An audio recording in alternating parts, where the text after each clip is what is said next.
अस्सलाम वालेकुम।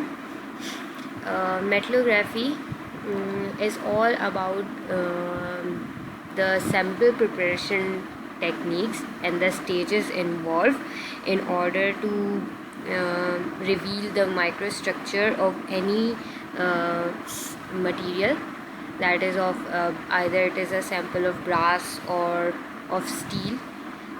तो जिसका आप माइक्रोस्ट्रक्चर जो रिवील कराएंगे एचिंग के थ्रू, या फिर अब अगर हीट ट्रीटमेंट कराना है सैम्पल तो उसके लिए एक स्पेसिमेन की जो प्रिपरेशन या सैम्पल प्रिपरेशन करवाई जाती है, तो उसमें डिफरेंट स्टेजेस और टेक्निक्स इन्वॉल्व हैं जो पूरा मेटलोग्राफी के पोर्शन में कवर होता है।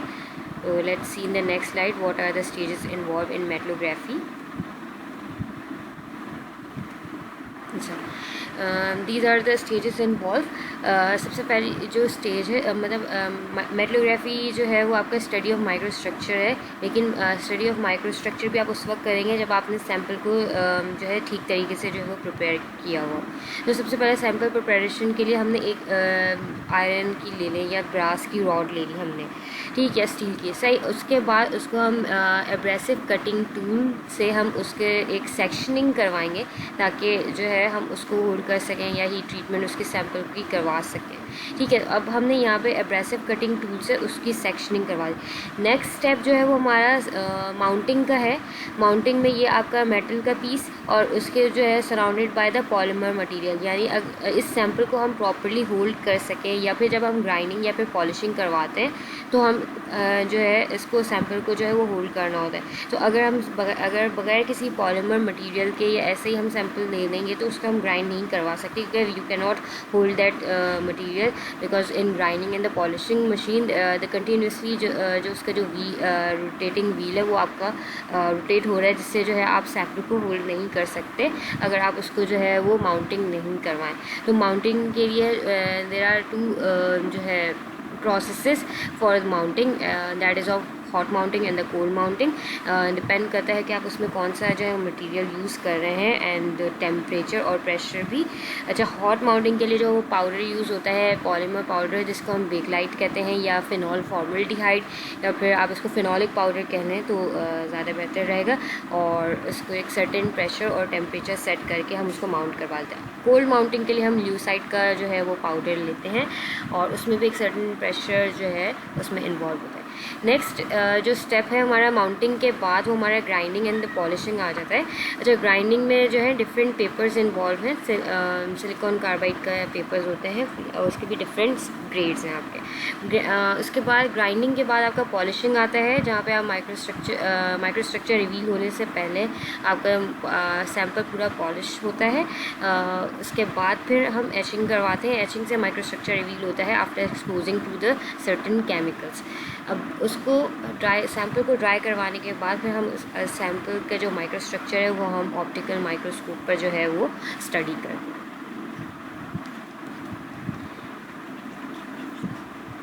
अच्छा, इंट्रोडक्शन अबाउट द है इसमें माइक्रोस्ट्रक्चर ऑलरेडी आपको पता है कि डिफरेंट जो है वो डिफरेंट फेजेस को इन्वॉल्व होते हैं माइक्रोस्ट्रक्चर में। आइदर इट इज़ अगर परलाइट है स्ट्रक्चर आपका तो मिक्सचर ऑफ या combination of ferrite and cementite है।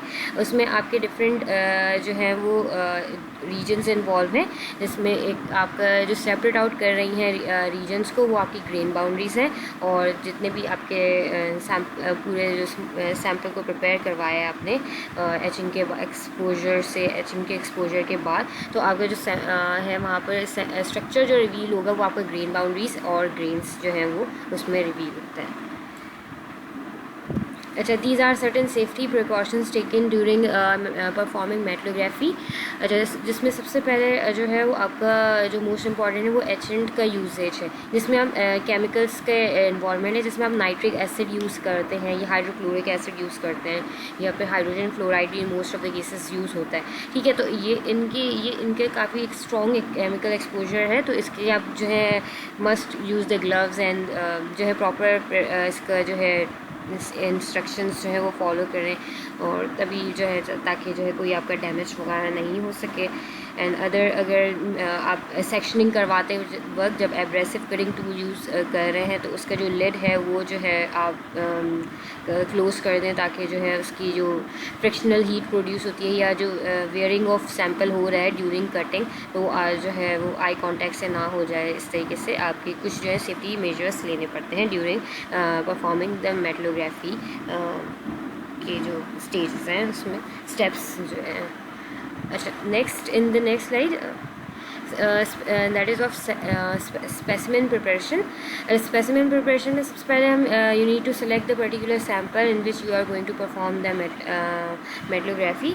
अच्छा, उसमें आप जब सैम्पल को प्रिपेयर करवा रहे हैं तो सबसे पहले आप देख लें कि वो स्पेसिमेन जो है वो डिफॉर्मेशन फ्री स्पेसिमेन हो, यानी कि अभी आपका कंप्लीट डिफॉर्म हो चुका हो, यानी इन सॉलिड स्टेट में ही हो, और फ्लैट स्पेसिमेन हो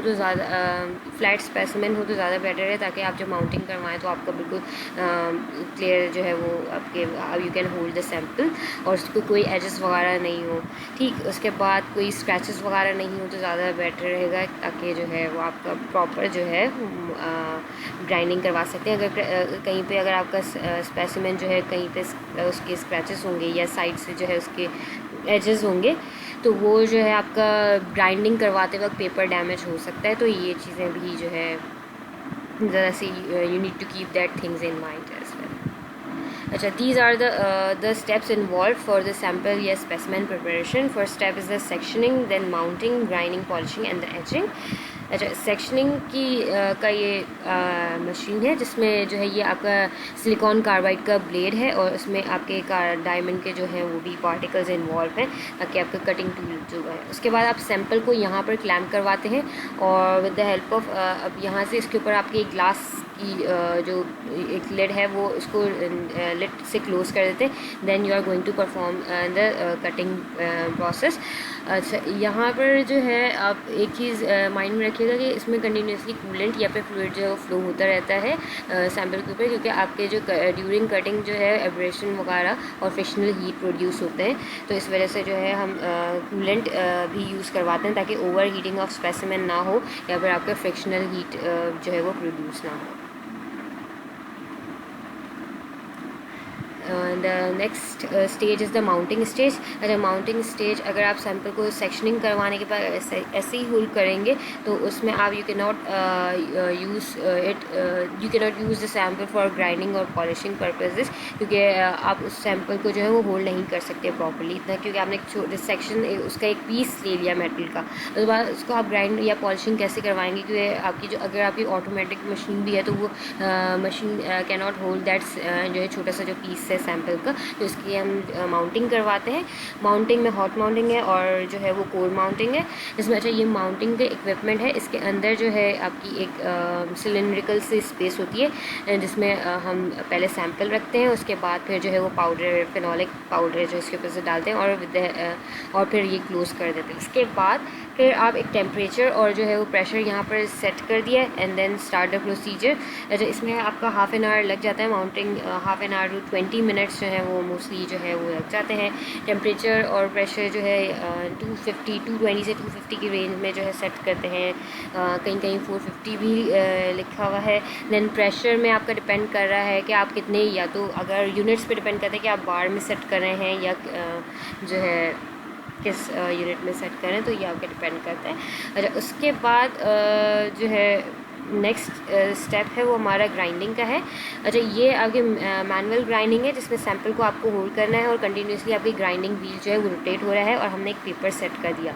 अच्छा, पेपर्स जो है वो पेपर्स के ग्राइंडिंग पेपर के सर्टेन ग्रेड्स हैं, जो ये ग्रेड्स हैं वो आपके सिलिकॉन कार्बाइड की ही हैं और रोटेटिंग डिस्क कंटिन्यूसली रोटेट होती रहती है और ग्रेड्स उसमें है। अच्छा, ग्रेड स्टार्टिंग जो है आपका 60 का है, जो कि आपका अगर देखें आप नॉर्मल देखें तो जो रेगमाल है वो उस तरीके से उसके जो ग्रेन्स होते हैं या पार्टिकल्स होते हैं वो थोड़े कोर्स से होते हैं, ठीक है। इसी तरीके से आप सबसे कोर्स पेपर से स्टार्ट करते हैं और फिर फाइन पेपर की तरफ जाते हैं, जिसमें ग्रेन्स जो है आपके 60 से स्टार्ट है, फिर 180 to 400 है, फिर आपका 512 है, सॉरी 560 है, फिर 600 भी है आपका, 800 में भी है, 1000 का पेपर है, फिर 1200 का है। ये आपके इसमें ग्रेन्स जो है वो फिर कोर्स से फाइन ग्रेन्स की तरफ चले जाते हैं, और फिर आप उस पर जो है लाइट प्रेशर भी अप्लाई करवाते हैं। और अच्छा, इसमें ग्राइंडिंग करवाते वक्त एक चीज़ माइंड में रखिएगा कि सैम्पल को जब आप होल्ड कर रहे हैं तो जब भी आप पेपर चेंज करेंगे तो आप सैम्पल की जो पर एक जो है एक एरो मार्क कर लें या एक डायरेक्शन नोट कर लें। सही, जब आप पेपर चेंज करेंगे तो you need to change the direction of the sample as well, ताकि आपके जो है स्क्रैच जो है वो एक डायरेक्शन में आ जाए। जैसे कि अगर आपने एक डायरेक्शन में स्क्रैच जस्ट कर लिए, देन जब आप पेपर चेंज करेंगे तो आप उस सैम्पल की जो है वो डायरेक्शन भी चेंज कर दें, ताकि फिर अब न्यू डायरेक्शन में आपके जो है स्क्रैचेस पड़ना शुरू, ताकि रिमेनिंग अगर कोई माइनर से स्क्रैचेस भी हैं वो सारे वो भी आपके रिमूव हो जाएँ या आपके एक ही डायरेक्शन में आ जाए। तो इन दी एंड जब आप फाइन पेपर लगाते हैं तो ऑलमोस्ट सारे जो आपके कोर्स से लेके जो फाइन स्क्रैचेस होते हैं वो आपके एक सारे डायरेक्शन में हो जाते हैं। इसके बाद या फिर जो आपके वो है ऑलमोस्ट जो है वो रिमूव भी होने लगते हैं, एंड देन फिर आप जो है फाइनल जो है वो फिर आप पॉलिशिंग की तरफ जाते हैं। अच्छा, फिर पॉलिशिंग की भी इसी तरीके की ये आपका अगर ग्राइंडिंग का है जो है वो व्हील है, तो ये आपका साइड में बराबर में आपका पॉलिशिंग का भी जो है वो इसी तरीके से होता है। उसमें आपका पॉलिशिंग में आपका पेपर जो है वो आपका इम्प्रेगनेटेड पेपर होता है, यानी कि उसमें सॉफ्ट वेलवेट या सिल्क का जो पेपर होता है उसमें आप कंटिन्यूसली जो है वो स्लरी जो है वो पोर करवाते हैं, या एल्यूमिना पाउडर जिसे हम एल्यूमिना पार्टिकल्स की जो स्लरी है वो प्रिपेयर होते हैं। अच्छा, इसमें भी कंटिन्यूसली जो है वो आप अगर वो करें ताकि जो है जब पॉलिशिंग करवाते हैं तो स्लरी पोर करते रहते हैं, ताकि जो है वो आपकी कंटिन्यूसली जो स्क्रैचेस हैं वो रिमूव होते रहें और आपकी जो क्लीन हो जाए आपका जो सैम्पल है। उसके बाद कोई भी अगर पार्टिकल्स जो स्मॉलेस्ट या जो पार्टिकल्स वगैरह अगर कुछ सैम्पल पे लगे हुए हैं तो वो रिमूव हो जाए और स्क्रैच फ्री सरफेस और मिरर लाइक अपीयरेंस जो है वो शो करे पॉलिशिंग के बाद। इसमें नेक्स्ट स्टेप है जो कि लास्ट स्टेप भी है आपका मेट्रोग्राफी का, जिसे हम एचिंग कहते हैं। अच्छा, मोस्ट इम्पॉर्टेंट स्टेप है। एचिंग के बगैर आप सैम्पल अगर माइक्रोस्कोप पे रखेंगे तो माइक्रोस्ट्रक्चर जो है can not be revealed. In order to reveal the microstructure you need to perform the etching step. अच्छा, एचिंग में different chemicals are involve depending upon the sample. अगर आपके पास ब्रास का सैम्पल है तो you need to use the nitric acid with 10 ml concentration of nitric acid and the remaining will be the 90% of water।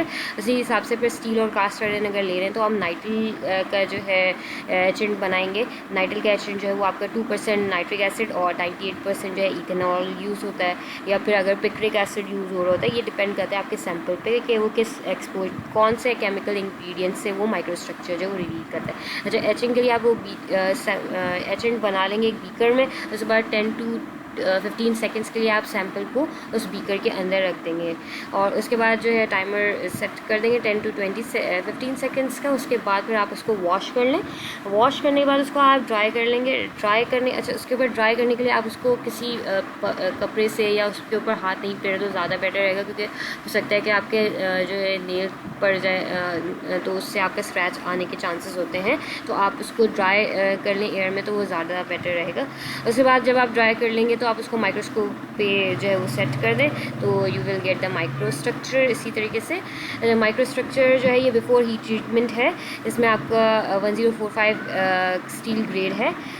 45 last के जो 2 digits होते हैं वो आपका कार्बन के परसेंट बताते हैं, यानी कि 0.458% कार्बन इसमें इन्वॉल्व है, यानी कि मीडियम कार्बन स्टील का है, जिसमें आपका परलाइट का स्ट्रक्चर मिलेगा आपको और प्रोटेक्टॉइड फेराइट भी जो है कहीं कहीं आपको मिलेगा। तो आपका परलाइट का जो स्ट्रक्चर होता है वो मिक्सचर होता है फेराइट एंड द सीमेंटाइट, जिसमें आपका फेराइट का मैट्रिक्स है और सीमेंटाइट की जो है वो आपकी डार्कर और लाइटर एरियाज शो हो रहे हैं, जिसमें फेराइट एंड सीमेंटाइट जो है वो ऑल्टरनेटिंग लेयर्स आ रही हैं आपकी। ठीक है। अच्छा, नेक्स्ट जो है इसमें सर्टन यहाँ पे जैसे 1045 ग्रेड लिखा हुआ है, तो अच्छा इसमें आपके स्टील्स के या डिफरेंट स्टील्स के आपके कार्बन स्टील्स हो, either it will be the निकल स्टील्स, डिपेंड करता है, या एलॉय स्टील्स की बात कर रहे हैं तो उसमें आपके ग्रेड्स होते हैं सर्टन। अच्छा, ये ग्रेड्स जो है वो स्टैंडर्ड ग्रेड्स हैं, ASI या फिर SAE जो है उनकी डेजिग्नेशन सेट की हुई है। ASI मीन्स के अमेरिकन आयरन स्टील, लास्ट का शायद आई थिंक के अगर अमेरिकन आयरन स्टील का कुछ करके ही है, और SAE society of automotive engineers के जो डेजिग्नेशन इन्वॉल्व है, जिसमें 1 की जो फैमिली है वो पूरी कार्बन स्टील्स की है, 2 की फैमिली वो निकल स्टील्स की है, 3 की जो है वो निकल क्रोमियम, इसी तरीके से सारे हैं। अच्छा, उसके बाद जो सेकंड डिजिट है वो भी अगर इसमें कोई भी आपका एलॉय ऐड है, जैसे कि अगर कार्बन स्टील्स में मैंने मैंगनीज़ की परसेंटेज ऐड करवाई है तो उसमें जो सेकंड डिजिट है वो मैंगनीज़ का परसेंटेज शो करेगा। कार्बन स्टील्स में मैक्सिमम मैंगनीज़ आप ऐड करवा सकते हैं, वो 1.75 है, लेकिन मोस्टली प्लेन कार्बन स्टील में जो है आपकी मैंगनीज़ जो है इन्वॉल्व नहीं होती, ज़्यादा से ज़्यादा पॉइंट्स में जो है वो आपकी मैंगनीज़ 0.35 इस तरीके से इन्वॉल्व होती है। उसके बाद जो लास्ट 2 डिजिट्स हैं वो आपके कार्बन स्टील्स में परसेंटेज ऑफ कार्बन डिनोट करते हैं कि कितना अमाउंट ऑफ कार्बन प्रेजेंट है इन एनी स्टील्स। ठीक, उसके बाद इसी तरीके से ये सेकंड वाले जो वो निकल स्टील्स है, यानी कि 2 का डिजिट जब भी आ जाएगा ग्रेड में तो इसका मतलब कि वो निकल स्टील्स है। उसके बाद लास्ट के 2 डिजिट्स आपके कार्बन कंटेंट शो करेगा, और जो सेकंड डिजिट है वो आपके डिफरेंट अगर कोई और एलॉइंग एडिशन भी हुई है तो वो वाला ग्रेड जो है आपका वो नंबर शो करेगा। ठीक है, जैसे यहाँ पर एग्जांपल दी हुई है कि आपकी 1060 प्लेन कार्बन स्टील है, जिसमें 60 जो है वो यानी कि डिवाइडेड बाय 100 करें तो 0.60 जो है वो वेट % कार्बन है, 1 जो है वो कार्बन स्टील का ग्रेड है आपका। So this is how you are going to read the sample grading.